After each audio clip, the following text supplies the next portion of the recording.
মিডলে বসতে হলো, মিডলে বসতে হলো, মিডলে বসতে হলো। একটা চেয়ার দেবো।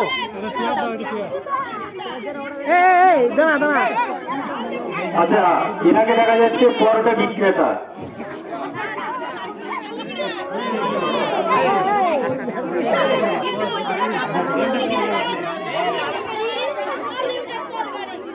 আপনার নাম কি?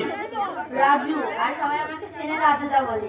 আচ্ছা রাজুদা, আপনার পরোটা কত পিস? আমার পরোটা মানে 30 টাকা করে 3টে পরোটা দেবো, আর আনলিমিটেড তরকারি, একটা সেদ্ধ ডিম, আর এক টুকরো কাঁচা পেঁয়াজ, আর একটা লঙ্কা, মাত্র 30 টাকা। আচ্ছা, ব্যবসা কতদিন থেকে চলছে? ব্যবসা আমার অনেকদিন ধরে চলছে।